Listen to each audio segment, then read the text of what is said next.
Good morning and welcome to Free Advice Friday. My name is Carrie Ray Barna for New Shelves Books, and we are here to talk about being an author, the business of publishing, and everything in between. And we are so glad you're here with us. You can always join us live on Fridays at 10 a.m. Eastern by going to newshelves.com/FAF. And you can email in your questions as well to info at newshelves.com. We hold those all up until Friday and then we answer them live. If you can't check us live, you can watch the replays over on YouTube, and it's just youtube.com/New Shelves Books. So we do have a emailed in question that we will go ahead and start today. Let me see. This question is from Liza, and Liza and I worked together on some ads. Gosh, I think it was last year, last December, Liza and I had worked together on some ads for her children's chapter book that has a Christmas theme. And Liza said that she took that knowledge that where we worked together in December and she used that to make a summer Christmas in July Amazon ad campaign. And the question is, in my Christmas in July Amazon ad campaign, I have associated my book with many popular middle grade books. Nothing to do with Christmas, just use broad categories. When I search on some of those books, my book does not usually appear in the offering. And yet I can see there have been quite a few impressions on my ads and even some clicks. So I know others are seeing my book in their search, but my question is, why does it appear in their search and not mine? So this is a question, probably the most common question I get asked about ads, is how do I see my ad? And why am I not seeing my ad when I'm searching my keywords? And so as we know, when doing a sponsored product ad, when using manual keywords, we are most often, our best keywords are typically going to be comp authors and titles, meaning authors who are writing similar to us or to the same audience as us, in this case, children's books. And when you're doing that, you're putting those keywords in and you're putting your keywords in with a bid maximum so that when your ads are running and someone types in a search, you say, I'm not willing to spend more than 50 cents per click. Now, what happens, and I always, it's bots doing it. This is not someone running this in the background, but I imagine in my head, because it's that kind of place in my head, I imagine in my head that it's a little bit like an auction house in the background of a bunch of little bots bidding on keywords, because that's essentially what's happening. If I have the keyword middle grade chapter book, and think of all the other people running ads who also might have that keyword, and my bid set at 50 cents, what happens is that if their bid is set at 70 cents, let's say, and someone types in middle grade chapter book, well, then that auction house goes crazy with who's going to win that bid. And whoever has the highest bid maximum, that cap of 70 cents, 75 cents, they will win the opportunity. So what that means is the person who's willing to spend the most will show up highest in the searches. And then you don't get charged for impressions. Impressions simply means someone sees your book. But if someone clicks on your book, that's when you get charged.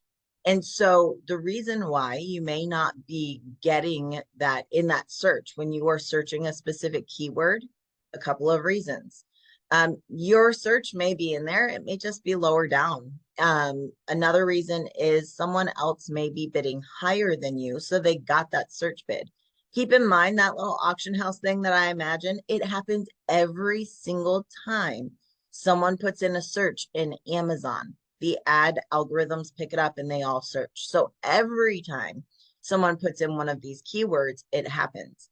Now, also keep in mind that when you're using these keywords, sometimes you will show up on books that have those keywords. So if you have middle grade chapter book as one of your keywords, and that's a keyword in the back end of a very, very popular middle grade book, you may actually be on their page where it says you may also enjoy like those sponsored products on the page ad.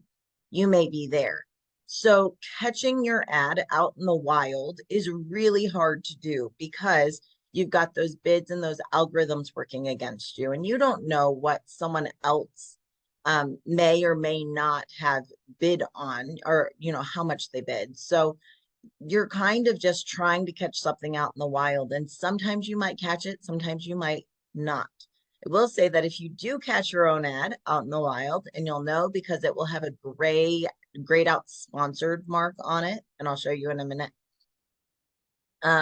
You do not, when doing that, you do not want to click on your own ad because you will be charged for that. And I have had people who really wanted to see their own ad, so they voraciously went after that. They tried every keyword again and again until they found their ad.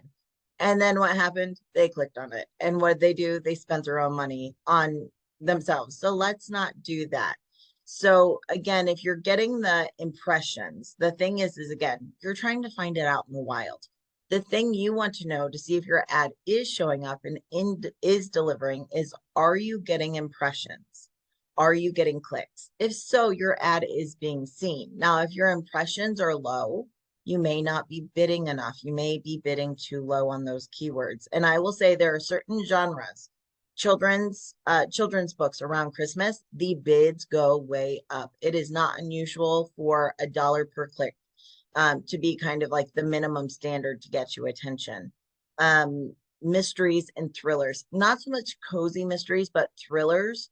The cost per click is very often $1 or higher to be competitive. So if your bid is set at 50 cents for these keywords that are very competitive, you simply may not be winning the slot to get those impressions.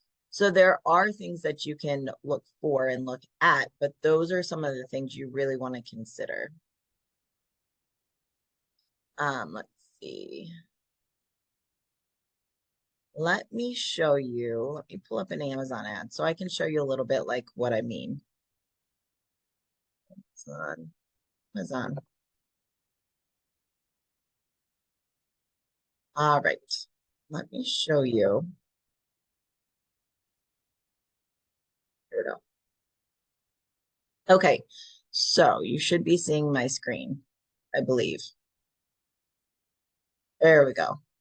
All right, so if I, for example, type in historical fiction, I know I have multiple ads from multiple clients that have the keyword historical fiction. And if I type in historical fiction, you will see right up the top here, this is an ad. Someone paid for this. Now, this is not, this is a sponsored brand ad, which you can do when you have 3 or more products. This is an ad. How do I know? Sponsored, grayed out here. That tells me it's an ad. Now, it's not one of my ads, but it's an ad. And if I go down here a little bit, okay, this book right here, sponsored ad. How do I know? It's grayed out. Again, not one of my ads. And part of it is not only it's your bid, but it's also the algorithm. Does Amazon think that they'll get a sale from that keyword from you? Now, all of these are just natural searches because there is no grayed out option. So it can be very, very hard to find your ad, as I said, out in the wild. But also keep in mind, all these books I'm scrolling past, right? Because they have to put in the naturally searchable, not just sponsored keyword ad books in here. So I'm going to keep going. And then there are still 7 more pages or more for me to look through. That's a lot of books. And so that's part of what it may be. You may just not be seeing it. Now, if you do see your ad out in the wild and it does say sponsored, do not click on it because then you will be charging yourself. Now, if, for example, I'm going to a specific book and I want to like search my book, I know this one has ads. So I'm going to do Road to the Breaking by Chris Bennett. And I know we have ads running for Chris's book. Now you can see when we do a search there, his book shows up twice right in a row. See that? Now this one, Road to the Breaking, does not have that sponsored grayed out ad. It's safe to click. It won't cost me anything. Won't cost him anything. But if I were to go down and click on this one where it says sponsored, it would cost him for that click. And so I don't want to do that, but I am able to kind of see the ad here that we have running.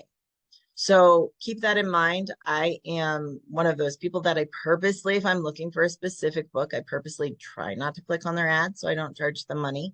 I guess it's just me. You don't have to be that careful, but know that if it's your own ad, you don't want to like send people looking for your ad and have them all click on it and use up your budget. And sometimes you'll see your ad when you don't expect to. There have been times where I've just been browsing around on Amazon and I see someone's book that I recognize in an ad. I usually try to like screenshot it and send it to them and say, hey, look what I found. Because it's hard to find your own ads. It's not just you. It doesn't mean you're doing anything wrong. Look for those impressions and look for those clicks. That's really going to kind of tell you if your book is, if those ads are being seen. Now, I will say for Amazon ads, I have had multiple books. There's a problem with some of the ad dashboards. I was just on chat with Amazon last night at like 9 o'clock at night. There are multiple accounts that suddenly the ads stop delivering. They say they're delivering, but they're not. There's no impressions, nothing happened. I had this happen to a book they stopped delivering on ads June 24th, just randomly. And I can tell because there's no impressions. An ad that like had impressions suddenly has no impressions. Budget didn't change, keywords didn't change. I even started a new ad and there's no impressions, which is very unusual. So I got on to chat with Amazon and I said, hey, I'm not seeing any impressions for the last week. This is very unusual. And they got back to me and said, oh, yes, we know this is an issue. We had an Amazon ad outage on our site a couple of days ago. We have some bugs as a result. So they are working to fix it. They actually couldn't even fix it. Sometimes you can get them to like push a button, refresh something, and it will start to work. And they actually told me, like, we recognize there is a problem on this ad account. We are still working to fix it. We don't have a fix yet. So if you are running Amazon ads, I recommend that you go check those ads. Make sure that you've had impressions in the last couple of days. Make sure your ads are delivering and have not been turned off for no reason. And if that is happening, make sure that you put a ticket in so that they have to follow up with you. So they know there are issues on all the accounts. I think that not all the accounts, but they know there are issues with a lot of their accounts. But the ones that usually get fixed first are the ones that have a ticket in for the issues. So check your ads if you have them running. Make sure you're getting impressions. And you can check by the day for impressions. You can also, click on impressions and it'll bring up a bar graph. But do that, make sure that they are actually delivering and make sure that you're seeing movement there. And there's nothing we can do about that when that happens, except go to Amazon and ask for them to fix it. Yeah. I don't know if it's a CrowdStrike side effect, Kevin. That's a good thought because it happened around the same time, maybe. I don't know, but it's definitely something that I would consider. But if you're getting impressions, if you're getting clicks, then your ads are serving. And so you just got to kind of wait and for the data. If your impressions are really slow, consider upping your ad, not your overall budget, although you can. It's usually the bids on individual keywords that you want to up.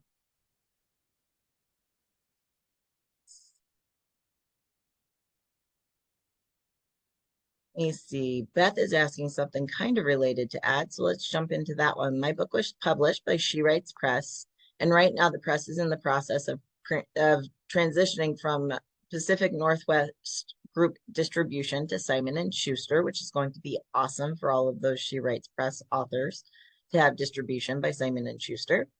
And it is an exciting upgrade. My question is that during the actual transition, our metadata is temporarily messed up. And since July 31st, the Kindle version doesn't even show up on Amazon. While I'm selling all three formats, most of my Amazon sales are for Kindle. On July 29th, I started a new meta ad, which is a Facebook ad or Instagram ad. Should I dial back the amount I'm spending, say by 50% per day, while the metadata is not yet sorted out, and then increase the amounts once the Simon & Schuster distribution issue is straightened out?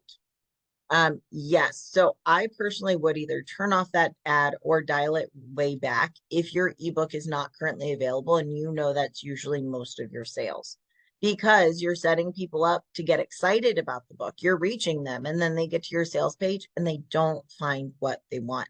And the problem with that is they don't usually give you a second chance. So if they see your ad again later, they're probably not going to take a chance on it. They're going to say, nope, they didn't have ebook and that's all I read. So I would consider either stopping that ad or dialing way, way back so you're not reaching people that would have bought the book that now are going to pass you over next time because they didn't have the right version up. Um, and also just make sure your book may still be available, but your book may be available with, it may have been unlinked. So consider that as well. Doing some searches, search your ASIN if possible to see if your ebook is there, but it's unlinked. And hopefully all of that. I know the transition feels a little rough right now, but really having that Simon and Schuster distribution is going to be awesome later on. So that's kind of what I would do.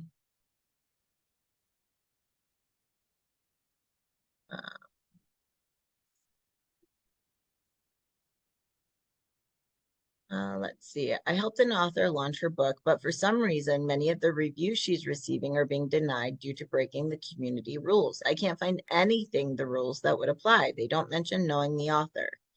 Um, so there are some things that can happen. By the way, Amazon can deny reviews at any time. So there are some things that you can kind of do to help make sure that when you're getting reviews for your book, especially if they're ARC reviews, that can help them be posted and not denied. So one of the things that you can really kind of focus on is making sure you have what we call a clean link. A clean Amazon link means there's no tracking data on it. Let me just go back to Amazon and I will show you what that means. Many of you know, but for those who don't, using a clean link when you're sending it to people for reviewing is one of the best ways to make sure that the review goes through. Now, a lot of people will send people their ARC reviewers or people they're hoping to review the book. A lot of people will send people a link directly to the review page, which is very convenient, but it can also mean that your book gets tagged and then Amazon says, this is fishy. We're not going to let them leave reviews. So that would look like going down here. I'm not logged into an account, so it probably won't let me do it.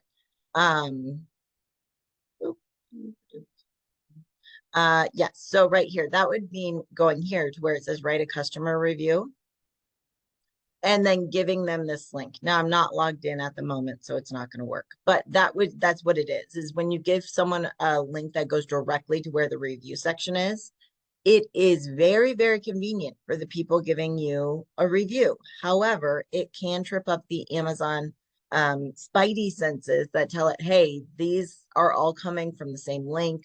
Or if you're going like this. So this link, remember, I had searched Road to the Breaking on the Amazon search previously, and you can see all of this information here, all of this. This is all tracking information based on my search and my computer and all sorts of different things. So if I were to take this super long link and send it to everybody to leave a review, it's going to have all of my tracking information on it. And again, everyone using this link with a bunch of tracking information is going to make Amazon go, we're not sure these reviews are legitimate. So the way you avoid that is you get a clean link. And that means that everything, this is your ASIN, your Amazon Standard Identification Number.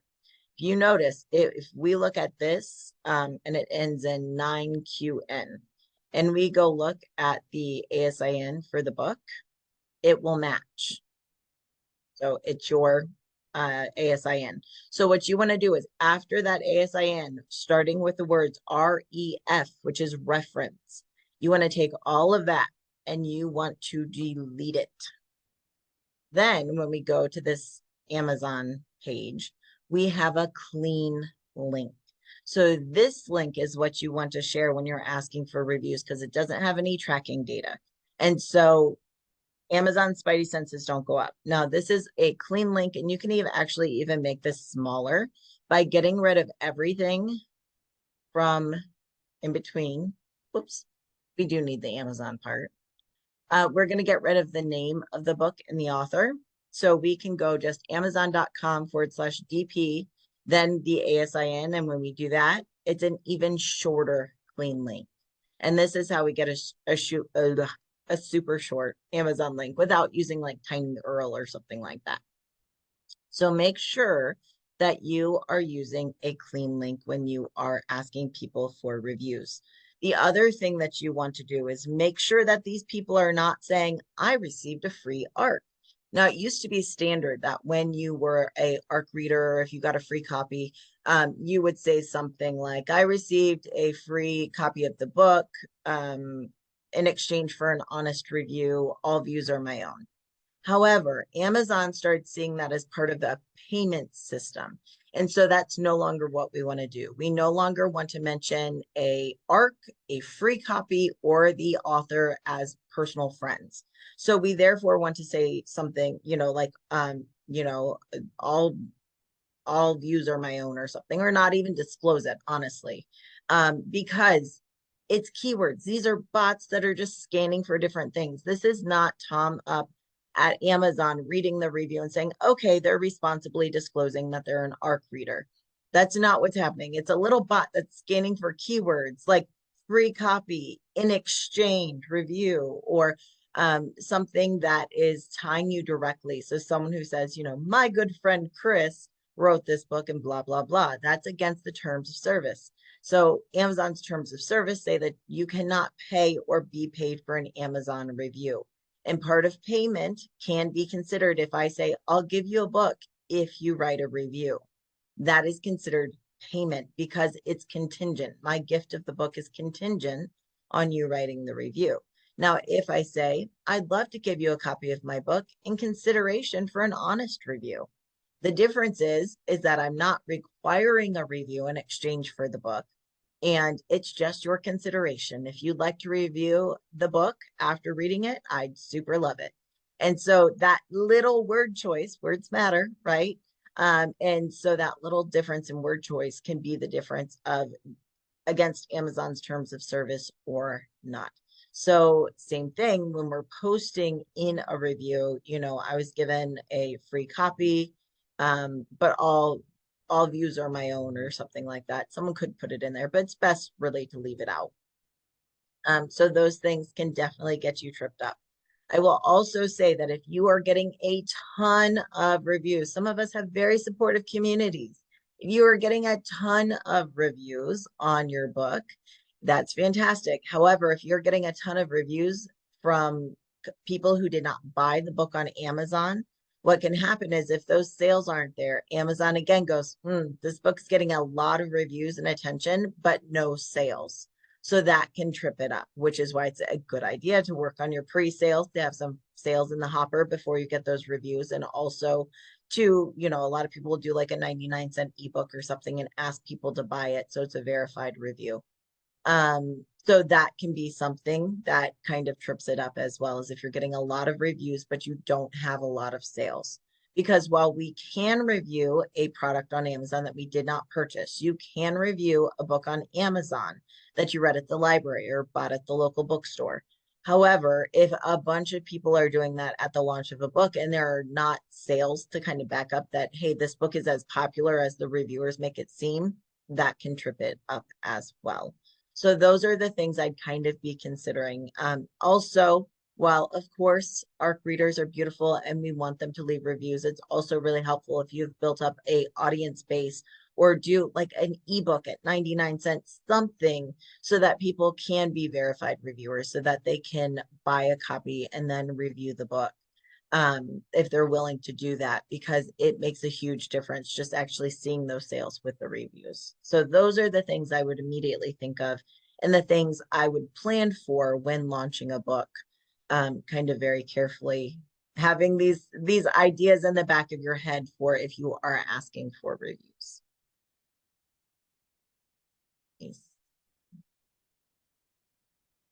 Yes, also keep in mind, on this page at the top, there is oh yes, so we have questions. Amazon just changing up all the stuff with their ads. So let me show you that, because there are questions about where are all the ads? And I got this question. Someone goes, why is this on my page? So right here on this page, this right at the top where it says the edge, this is an ad. This is an Amazon ad that someone is paying for.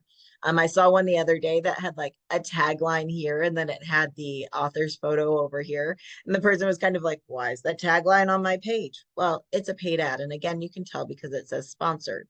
Another place that you will see ads that we talk about is customers who also bought this item, but this is not paid ads. And you can tell because there is no grayed out sponsored sticker on it. These are just, well, that's Chris's series and then other books that are kind of similar.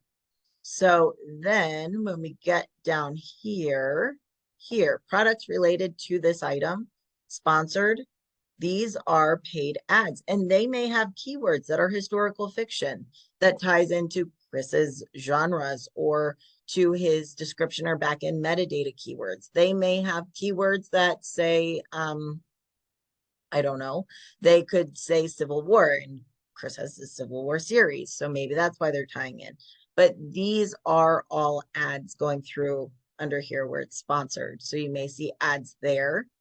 And then that's the only place we're seeing them now. But when we're doing ads, we have to remember that they don't just show up in the searches. So if I do, let's do romance this time. If I do this, this is an ad right here. Yep, we can see it right there. This is an ad. And that's a sponsored brand ad where you've got 3 or more books. This is a keyword ad that we can see here. There are also video ads, which are newer. Here we go. This is a video ad. Now, I will say these typically cost more per click than a sponsored keyword ad. Sometimes they're worth it, sometimes they're not, depending on, I've tried it with a couple of clients, and some of them, they just cost too much per click to make it worthwhile, especially if it's a single book. If you have a long-running series, might be worth it. So ads will show up in a number of ways. So if you're looking for ads, number one, it helps to know what you're looking for so that you can kind of spot them out. But number two, it's not just in the search bar, it's also on other people's sales pages as well. Let's see. We've got some other questions. Let me jump in here. Yes. Also, some people are asking about like sales drop-offs and things. Please, let's also remember, not only could check your Amazon ads for impressions, let's also remember, guys, that the Olympics started and people who normally would be reading may be glued to the TV. I have to say, even people I know who are not TV watchers are watching the Olympics, and they will watch hours of sports that they've never seen played and don't even know what the rules are. By people, I'm talking about me. And so that has to be considered as well. Anytime there is a worldwide or even US specific or UK specific event that makes the news, keep in mind that your average reader, especially for certain genres, may not be reading or buying as much right now because they're glued to the TV. So that's when you kind of write it out and see, hey, let's write it out and see what's happening and see if it jumps back after the Olympics. But do check your ads again for impressions just to make sure that they are delivering. Let's see.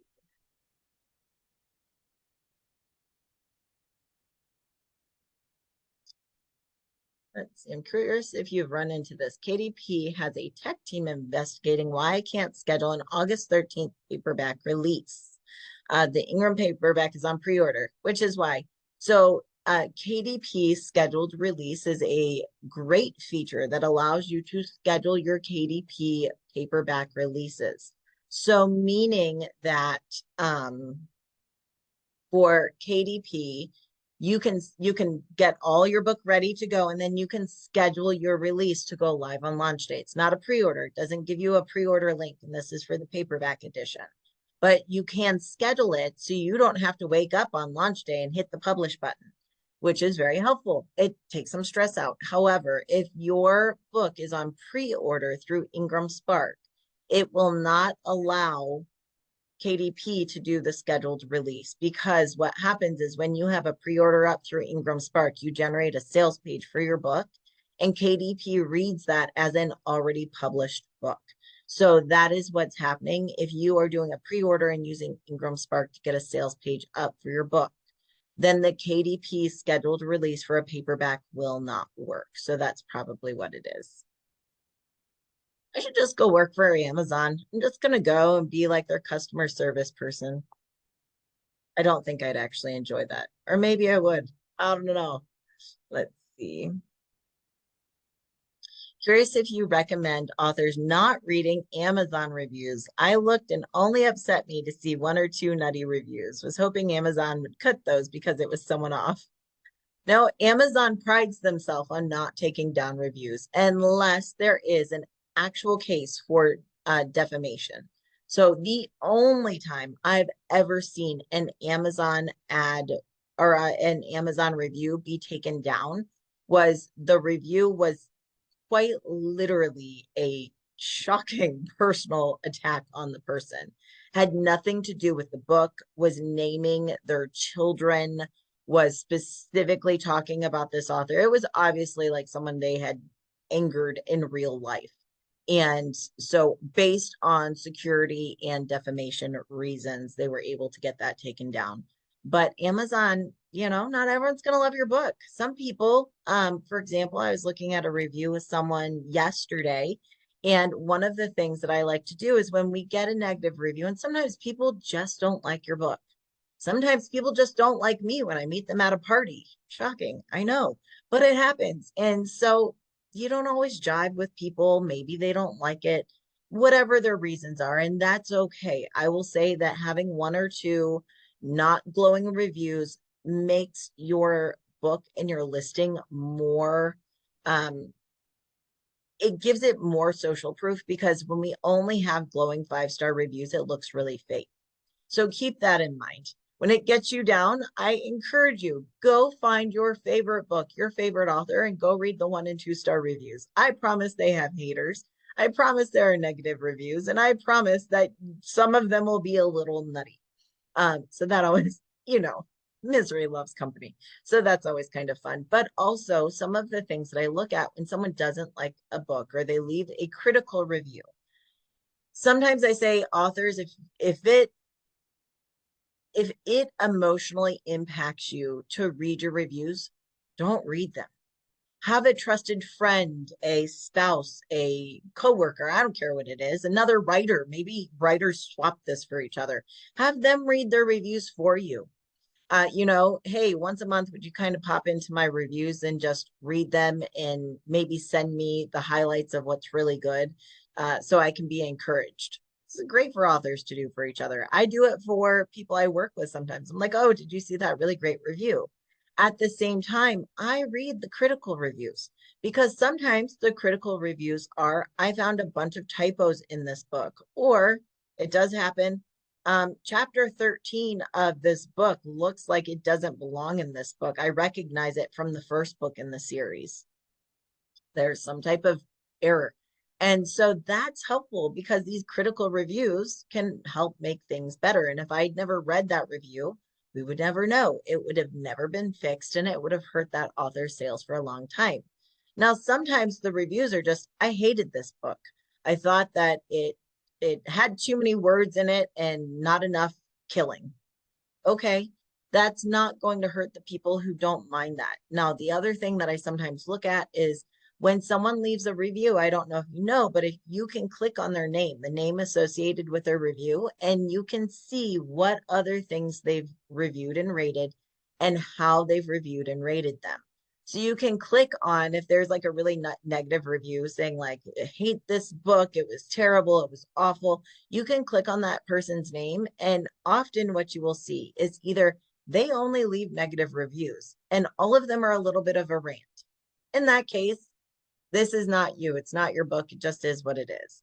Sometimes you will see, I saw when I did this yesterday, there's a lot of people who like never reviewed or read or rated books, but then they just left 1 or 2 books really negative reviews. Kind of weird, but whatever. That's when I'm saying, well, that's not your average reader probably. And then we clicked on one, and when we saw this, there were a lot of 5 stars and a lot of 1 stars all on books. So we could see their different reviews. Every single 1-star review or negative review that was left was based on the same thing.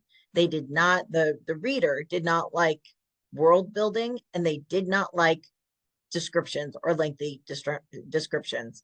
A review on a different book was actually, they took too long, or they took too long with the descriptions. They didn't need to keep telling me what people were wearing.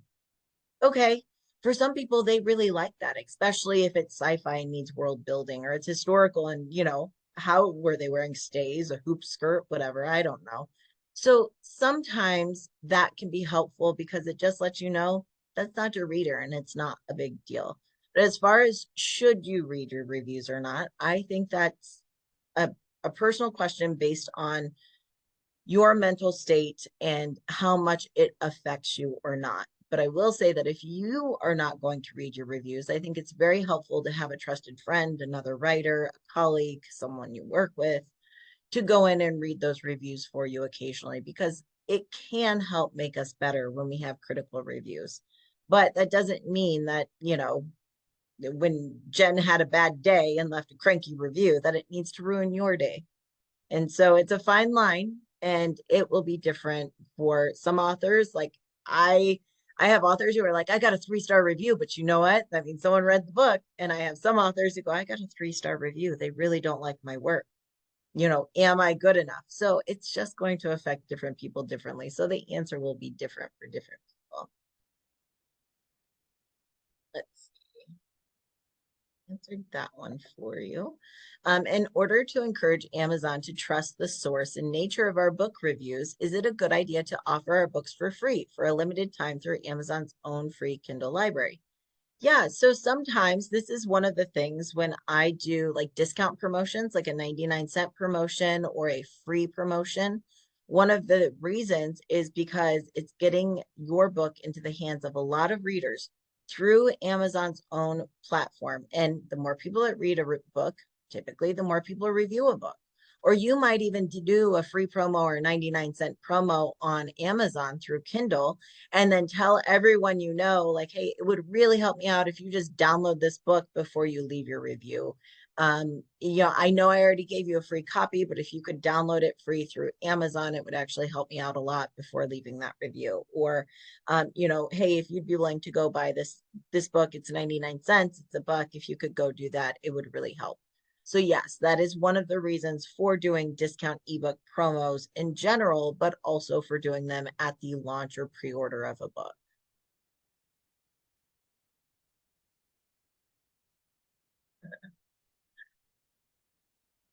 I love these. My favorite 1-star, Dire. I had high hopes for this book, but they were quickly dashed. Uh, yeah, it's, some of the 1-star reviews are funny. Sometimes they just are. Like I literally saw a 1-star review of a book one time that said, um, was really excited about this book, but the main character shared the same name as my ex-husband and it ruined it for me. Terrible. Like literally, it had nothing to do with the book. It was their personal connection to the main character's name. So you can't take them all too seriously sometimes. Let's see. Yes, you can get a clean review link before the book is published, because your Amazon sales link is your Amazon sales link. It doesn't change after you're published and before. So just take the steps that I showed to get a clean link, and it will be the same before and after the book goes live or is published. So, I mean, you have to have a pre-order up, you have to have a sales page on Amazon, but your clean link will stay the same before and after publishing if you've got it up on pre-order. Let's see. Should you have a website before putting your book up for sale on Amazon? So I don't think you have to. I think that Amazon is your sales page, and that's where you put the book up and launch the book. Now, I do encourage authors to have a website. The reason why is because you don't own your space on Amazon. You're borrowing Amazon's platform to sell your book. You don't own your spot on Facebook. You're borrowing Facebook or Meta's platform to market yourself or connect with people. So I encourage authors, yes, you should have a website, because your website is the place you own online. It means that if you get kicked off of Amazon, you can still sell your books direct. If you get kicked off of Facebook, you can still connect with your readers. Um, that is why owning a website is really important, is that you own it and you control it. And so I do think having a website is important. However, if you maybe didn't have the time or the energy or the money to set up a website at the moment, I wouldn't let that stop you from publishing a book. I just think that definitely for long term, it helps readers find you and it helps you connect with them, and it's something you own to market your books with. So I do encourage that you get a website, but I would not let that hold you up from publishing. Unless, of course, you were doing like some huge marketing campaign or something like that. It's always best to have your website, but just to get it up, I don't think you have to wait personally. All right, we've got about 5, 10 more minutes. If anyone has any more questions, I think I answered most questions right now. Other things that are kind of popping up in the news is just that sales for adult fiction are still going up. Children's books are still going down, which we've been seeing for a while. I talked about it a couple weeks ago. Some other things that are happening is that Audible has changed their royalty program for authors. The most notable thing that's happening with Audible changing how they pay authors is that they are now doing payments monthly. They used to not do monthly payments. So that is new, and that should be hopefully a good thing for authors being paid more consistently from ACX or Audible. Let's see. I had an article up how authors get paid. Let's see if I can find it again. But that again should be a good thing for authors to pay that. So it should be doing more now. At the same time, I will say that they're not changing their rates. They still by far have the lowest royalties if you're not Audible exclusive. So that hasn't changed, and I don't think that it's going to change anytime soon. But it is, I believe they're upping their royalty share rates for people who are exclusive or if someone checks out a book with a credit. So that should be great. And that's good news. Spotify, on the other end, when they first launched audiobooks, Spotify was including, I think it was 10 free hours of listening to an audiobook with just their general subscription. They added it in. Since then, they have realized that they're not making as much books money on audiobooks that way. So they have made it so that it's no longer just included with their base package, that there is now an audiobook subscription package in addition to their music package, or you can do both for a discount, but it's still higher than it was. So that's new. And Spotify numbers have just come out showing that they are actually making profits on audiobooks on Spotify. So it's been a long time. It's just like when we run ads or anything. I always say it takes a long time to collect data to really find out if what we're doing is working, right? I can't set up an Amazon ad today and check it tomorrow and say it's working or not. It typically is going to take a month to 3 months to get the data we need to really judge that. And that's what's happened with Spotify. We are finally seeing that they are putting out profits and they're saying audiobooks are profitable for them. So I don't see them leaving that anytime soon. And I've personally been, with clients who have Find a Way as their distribution, I am seeing their sales come through on Spotify. Not as many as Audible or ACX, but I will say it's probably second. Kobo and libraries still account for quite a bit as well, but it's interesting to see that actually take effect.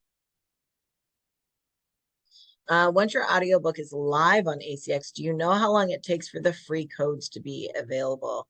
I think those free codes are available almost instantly. Like as soon as your book is actually up on Audible, I believe those free codes are available depending on, your setup and your distribution with them. And the free codes do work straight through Audible for ACX and Audible distribution. If you are using Find a Way Voices for your audiobook distribution, then you get codes from you get codes from Spotify that you redeem through a third website. I think, what is it? I can't remember. It's audiobooks.com or something like that, that actually where you redeem the codes. It's really easy to do, but it is redeemed through a third party. It's not like, oh, I can take this Spotify code and redeemed anywhere. It's directly connected to Spotify, and there's a website you go to claim your code in your audiobook if you are using a Findaway Voices code versus an Audible code, which only is going to come if you publish directly through ACL. Yeah, absolutely. Let's see, can we get another questions? Where are some good places to give away free audio codes with a reasonable chance of getting a review and exchange? Honestly, go directly to your mailing list is one of the best ways. If you've got a newsletter list, an email list, ask people if they'd willing to be audio reviewers if they love the book. Give away audiobook codes that way because you have a relationship and a connection with them. There are some audiobook tours, so kind of how we would do a book blog tour or a social media tour. You can do those for audiobooks, and so you're more likely to get reviews from those because it's part of an organized tour.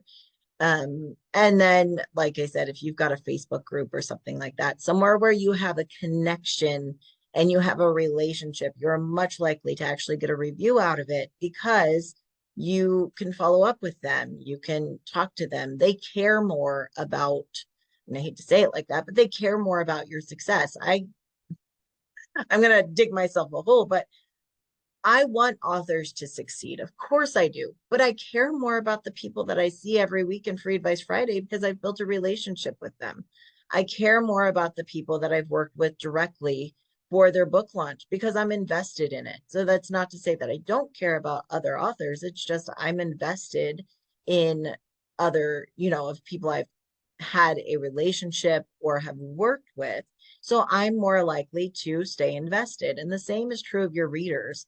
If they are in your Facebook group, if they're part of a book club with you, if they are other writers that you've worked with and who have beta read your book from the beginning, if it is someone on your newsletter, they care more about your long-term success. They have a relationship with you, so they are more likely to leave reviews, which is why building your platform, building your email list is really helpful and important because as you go on, that is how we launch books. Your first book, you have this opportunity to like do a lot of reviews and a lot of fanfare. But especially if you're in a series, the longer you go on, you're leaning into the people who are on your mailing list who have said they love your book. And you're asking them, hey, I'd love for you to leave a review. I can't wait to read what you thought of this newest book and things like that. So it definitely is one of those things that building into your community and offering codes into your community is going to get you the best responses, in my opinion, usually. You are so welcome. All right, you guys, it's 11 o'clock. I'm going to let you go on your days. Thank you for being here. Thank you for being a part of this. I can't wait to see you next week. We'll be back at 10 a.m. Eastern. And of course, if you think of questions, if you see a cool bit of news about publishing or, something going on in the industry, you can always email it into info at newshelves.com. We'll cover it next week. I appreciate you guys. Have an awesome, awesome weekend, and we'll see you next week. Bye-bye.